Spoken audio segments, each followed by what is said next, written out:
Okay, so hi guys, welcome back to my channel, and today's video is going to be about my university application process to the visa application process, everything from start to end. And this is my personal experience and the things that I faced. So I hope that this helps you guys, and let me know in the comments if you have any other questions or if I missed anything. So yeah, let's get started. Okay, so the first thing that I'm gonna talk about is selecting the country, your course, and the university. Okay, so it is a very important decision, you guys. So do a thorough research. मैं आपको बोल दूँगी Australia बहुत अच्छा है, कोई दूसरा बोलेगा यूएस बहुत अच्छा है, तीसरा बोलेगा कनाडा बहुत अच्छा है. But at the end of the day it's your research and it's your life, it's your decision to to search a country or a university or a course which aligns with your goals and what you find is best for you. Okay, and also the thing is that I took help from IDP. That's also a agency जो कि help करती है application process and visa process में. And yeah, they were quite helpful, but I would say कि आप पहले अपनी खुद की रिसर्च कीजिए. आपको कौन सी कंट्री जाना है, कौन सा कोर्स चूज़ करना है, कौन सी यूनिवर्सिटी चूज़ करनी है, आप पहले वो रिसर्च कीजिए, आप डिसाइड कीजिए.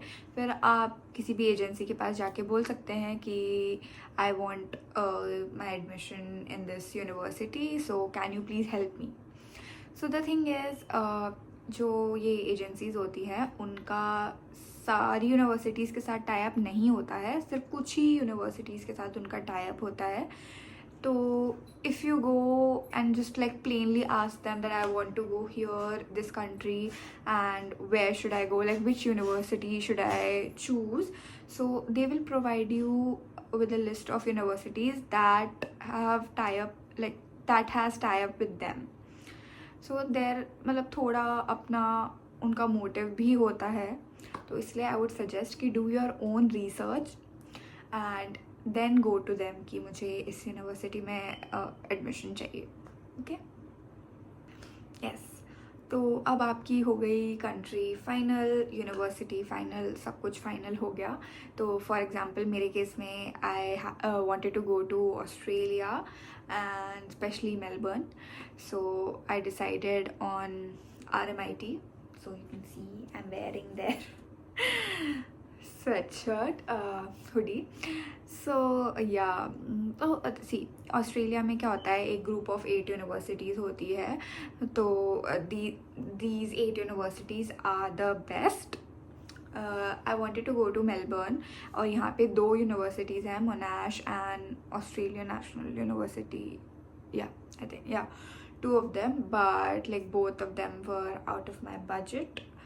सो हाँ, वो भी आपको देखना पड़ेगा कि आपका कितना बजट है. आई वुडेंट रेकमेंड कि आप अपने बजट से बहुत बाहर जाओ. I mean it's your decision. I choose RMIT because it's a good university and मतलब फीस भी comparatively उनसे कम थी. And I knew I had to take a education loan, so इसीलिए I like came to this decision. And हाँ, तो जब when I applied RMIT में ऐसा हुआ कि I first applied with the help of Leap Scholar. तो हाँ, उनके साथ मेरा एक्सपीरियंस उतना अच्छा नहीं रहा because I don't know, like it's a long story. अगर आपको डिटेल में सुननी है तो I will make another video on it. तो अभी इसमें सॉरी काम की बातें ही करते हैं इस वीडियो में. तो हाँ, तो मेरा लीप स्कॉलर और एक और है मेंटरमी, उनके साथ उतना अच्छा नहीं रहा एक्सपीरियंस. तो इसलिए आई डिसाइडेड कि अब like I apply on my own. तो इसलिए मैंने RMIT का खुद से ही अप्लाई किया था स्टार्टिंग में. But then I got conditional offer letter. तो 2 टाइप के ऑफर लेटर होते हैं, कंडीशनल ऑफर लेटर होता है और एक अनकंडीशनल ऑफर लेटर होता है. तो यूजुअली पहले लाइक कंडीशनल ऑफर लेटर मिलता है, तो उसमें जो भी मतलब यूनिवर्सिटीज़ की कंडीशंस होती है वो आपको लिख के दे देते हैं, आपको वो फुलफ़िल करनी होती है और दोबारा से लाइक सबमिट करना होता है, और फिर आपको एक अनकंडीशनल ऑफर लेटर मिलता है। हाँ, तो मुझे आया कंडीशनल ऑफर लेटर, और उसकी कंडीशंस ये थी कि I have to get my marksheet certified through RMIT agent. So या तो RMIT agent I search and IDP was, तो इसीलिए आई टुक देयर हेल्प। उन्होंने फटाफट मेरी सारी मार्कशीट्स ली, उसको लाइक वेरीफाई करके सबमिट कर दिया RMIT में, and I got my unconditional offer letter. तो हाँ, इससे पहले जो आपके डॉक्यूमेंट्स क्या क्या चाहिए रहते हैं, तो सबसे पहले तो आपकी सारी अगर आप बैचलर्स के लिए जा रहे हो तो 10th की मार्कशीट, 12th की मार्कशीट ये, एंड अगर आप मेरी तरह मैं मास्टर्स के लिए आई हूँ, तो अगर आप मास्टर्स के लिए जा रहे हो तो आपकी बैचलर्स की सारी marksheets, degree certificate 10th 12th, और हाँ, because I had a working experience, तो मेरी सारी लाइक लास्ट 6 months की सैलरी स्लिप्स एंड ITR ये सब चाहिए था। या I think that, end of course IELTS score card. हाँ, तो ये IELTS स्कोर कार्ड, और हाँ स्टार्टिंग में तो मतलब यही चाहिए होता है। अब आते हैं IELTS पे। तो आपको अच्छे से अपने IELTS के लिए प्रिपेयर करना है। आई थिंक अगर if you are someone who has always studied in an English medium school, so it won't be difficult for you. And I remember जब मैं आ रही थी तब IELTS की requirement was like 6 overall band, and like हर section में writing, listening और स्पीकिंग में लाइक 6 से कम नहीं होना चाहिए, but now they have increased it to 6.5, so I would recommend to like prepare that way. And yeah, it's not very difficult exam, so I think you guys will do good, and I hope you do good. Yeah, so as I was saying that I would recommend you all to brush up your English, because see, हम Indians की English is very like easy to understand, it's very clear, but here the Australians have their own accent, so sometimes it is like bit difficult to understand what they're saying, but don't worry, you are gonna get used to it. So yeah, that's it about IELTS. Okay, so अब आपने अपना IELTS भी दे दिया और application process भी कर लिया, आपको आ गया आपका अनकंडीशनल ऑफर लेटर। ठीक है, तो अनकंडीशनल ऑफर लेटर आने के बाद आपको करनी होती है फ़ीस पे फॉर आई थिंक 1 सेमेस्टर। या सो जो भी मतलब university provides like clear directions like how you have to pay your fees, you just have to go to your bank and ask them to like pay the fees. So yeah मैंने भी यही किया था, first semester की fees I paid, then हाँ फिर वो pay करते हैं, then you get a COE, it's confirmation of enrollment, and using that you file your visa. हाँ, तो अब आपका आ गया COE आने में आई थिंक 10 to 15 days लगते हैं, and don't worry, if you guys are waiting for your COE, you'll get them soon, because university को भी पता रहता है that if you're like semester is starting soon, so they know that you need time to like apply for your visa and get it accepted. So yeah, so don't worry, you get your COE like in time. तो अब बारी आती है आपके visa application की। तो इसमें थोड़ी झंझट होती है, बिकॉज बहुत सारे डॉक्यूमेंट्स चाहिए, लाइक सारे डॉक्यूमेंट्स जितने आपके अभी तक तब से अभी तक है, लाइक मेरे तो बहुत ही सारे थे, तो सब को लाइक नोटराइज कराना पड़ता है कोर्ट जाके, और उसके बाद नोटराइज भी सबमिट करना होता है और ओरिजिनल भी सबमिट करना होता है। But I would say like having an agent really simplifies things for you, because they have experience in this area, तो उनको पता होता है कि क्या करना है, क्या नहीं करना, क्या क्या चाहिए, क्या कैसे होगा। So in this I think in this case, IDP was really helpful. Like my counselor, she was really helpful because she was experienced. तो उनको पता था कि मतलब she was very organized, कि उनको मतलब था कि हाँ ये ऐसे होगा, वो वैसे होगा, ये मतलब जो भी आपको चाहिए तो उनको सब like अच्छे से पता था. So it's very important if you are going through an agency, it's very important to find a right agent. या तो अगर आपको कहीं भी लगता है कि ये सही नहीं है, ये एजेंट सही नहीं है, तो like trust your gut and like find someone else, because this is a very important task. और अगर आपका वीज़ा फाइलिंग प्रोसेस ढंग से नहीं होगा तो आपके वीज़ा रिजेक्ट होने के चांसेस भी काफ़ी बढ़ जाते हैं. तो या और आजकल वैसे ही लाइक काफ़ी वीज़ा रिजेक्शंस बढ़ रहे हैं, तो यू डोंट वांट कि कोई भी कमी रह जाए, इसीलिए. हाँ, तो अब आते हैं फ़ंड्स की. तो हाँ, ये चीज़ मुझे पहली बार पता चली. मुझे पहले लगता था कि जितने मतलब ऐसा फ़ंड्स आपको बस शो करने होते हैं अपने बैंक अकाउंट में एंड दैट्स इट, ठीक है हो जाएगा, but no. So there is a proof of funds and there is proof of income. तो प्रूफ ऑफ फंड्स में जो भी आपके पास मतलब बैंक अकाउंट में जितना भी सेव्ड है, एक लिमिट होती है, आपके एजेंट आपको बता देंगे, बढ़ती रहती है कभी कभी, तो इसीलिए तो उसमें आपको मतलब अपने 2 साल के लिविंग एक्सपेंस, 2 या 1 साल का लिविंग एक्सपेंस, और मतलब जो भी ट्रैवल वगैरह और खाना पीना इन सब का एक्सपेंस दिखाना पड़ता है. तो वो हो गया आपका proof of funds. Then proof of income, कि हर साल मतलब आपके जो भी स्पॉन्सर्स है, माना कि आपके पेरेंट्स, तो उनके अकाउंट में इतने पैसे आ रहे हैं हर साल, एंड कुछ भी हो तो दे कैन सपोर्ट यू. तो दैट्स प्रूफ ऑफ इनकम. तो उसमें लगते हैं आपके पेरेंट्स के ITR. उसमें भी ऐसा होता है कि हर यूनिवर्सिटी का अलग होता है, कि मे बी लाइक RMIT का था I think 8 to 10 lakhs per annum, if I am not wrong, हाँ इतना था.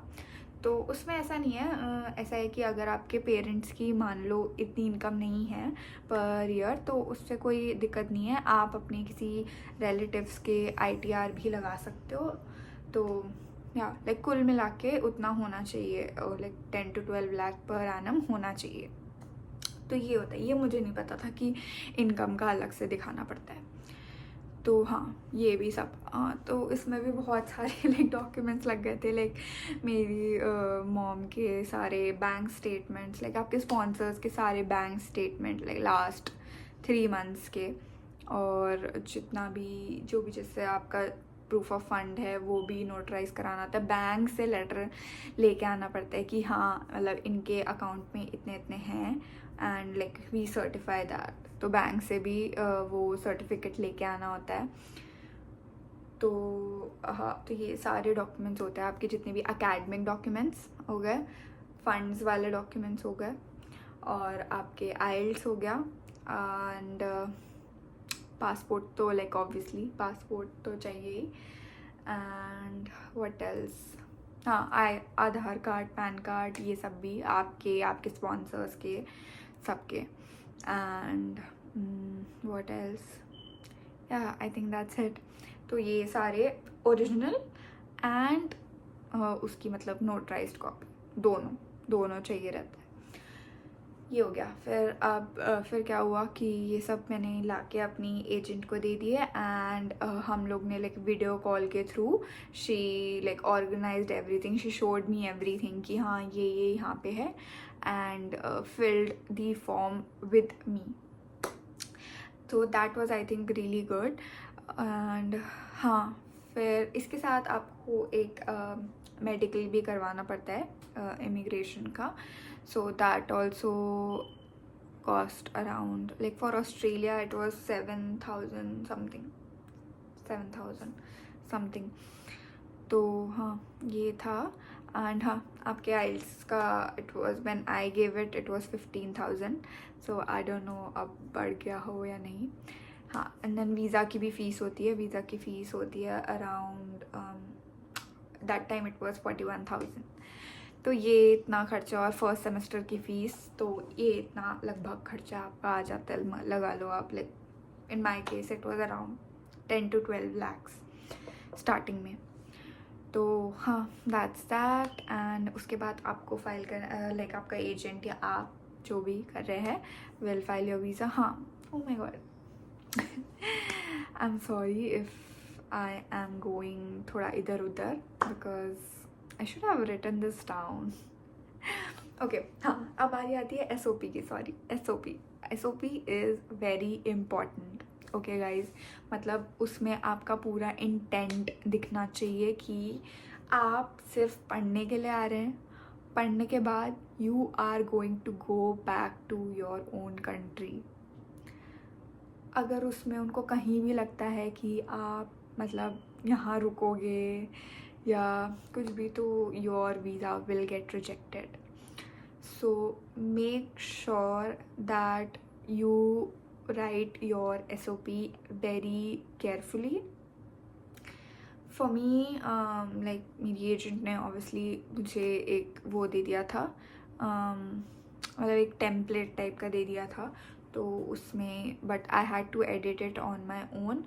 तो उसमें I gave all the information कि मैंने क्या क्या किया है, मुझे क्यों ये कोर्स मैंने ये चूज़ किया अपने लिए, क्यों मैंने ऑस्ट्रेलिया चूज़ किया, क्यों मैंने मेलबर्न चूज़ किया, क्यों मैंने RMIT चूज़ किया। ये पूरा मतलब आपको लिखना होता है और ये भी बताना पड़ता है कि I am gonna go back. Okay, तो your intent should be very clear. तो हाँ, SOP में थोड़ा ध्यान देना गाइस, और सारे डॉक्यूमेंट्स जो है वो अच्छे लाइक ऑब्वियसली मतलब एकदम वो होने चाहिए, क्या होने चाहिए, बिल्कुल लाइक ओरिजिनल होने चाहिए। और या दैट्स इट। एंड बाकी आपके मतलब एजेंट का काम है कि वो उनको कैसे प्रेजेंट करते हैं, एंड दैट्स वेरी इम्पॉर्टेंट। तो ये आपका वीज़ा एप्लीकेशन प्रोसेस था। उसके बाद मैंने जब अप्लाई कर दिया था तो मेरे साथ क्या हुआ था कि मुझे अप्लाई करने में थोड़ा लेट हो गया था। मेरा आई थिंक दिसंबर स्टार्ट में हुआ था। हाँ, दिसंबर स्टार्ट में किया था अप्लाई मैंने। एंड द थिंग इज़ कि और मेरा मार्च में स्टार्ट हो रहा था सेमेस्टर। तो द थिंग इज़ कि ऐसा बोला गया था मुझे कि ये जो होते हैं, ये जो भी आपके वीज़ा फाइलिंग वाले जो होते हैं, जो मैं भूल गई क्या बोलते हैं उनको, हाँ, जो वीज़ा फाइल आपके मतलब वीज़ा चेक करते हैं, तो मैं अभी दिमाग में आ नहीं रहा है, तो वो दिसंबर में छुट्टियों पे चले जाते हैं। तो लाइक आई थिंक दिसंबर में because Christmas and new year होता है, तो आई थिंक वो 20th से चले जाते हैं। तो मुझे आई थिंक लाइक दिसंबर 10 या 15 को मैंने अप्लाई करा था, तो मुझे था कि लाइक अब न्यू ईयर के बाद ही आएगा जो भी हो। बट मेरा वीज़ा लाइक सरप्राइजिंगली 29 दिसंबर को आ गया था। तो I was really happy because I had like 2 months left for preparations. तो हाँ गाइज, ये भी याद रखना कि आप थोड़ा मतलब पहले कर लो, आपका जब भी सेमेस्टर का हुआ है उससे थोड़ा पहले कर लो, बिकॉज एंड में फिर बहुत भाग दौड़ हो जाती है and it's like it makes you more anxious. Already you are very anxious because you are moving to a new country. But या तो इसीलिए थोड़ा मतलब आप जल्दी कर लेना अपना प्रोसेस। बाकी तो इट्स नॉट वेरी डिफ़िकल्ट, आपको बस अपने मतलब जो भी डॉक्यूमेंट्स है उठा के आपके एजेंट को दे देना है। एंड बस SOP लिखने में थोड़ा मतलब मेहनत लगती है और IELTS देने में। बाकी तो it's not a very difficult process, इतना टेंशन की कोई बात है नहीं। तो या I hope that this video helps you. Baki, if you have any other questions, let me know in the comment down below, and let me know what do you want to see next. So yeah, if you like this video, so please like, share and subscribe to my channel, and yeah, see you soon. Bye.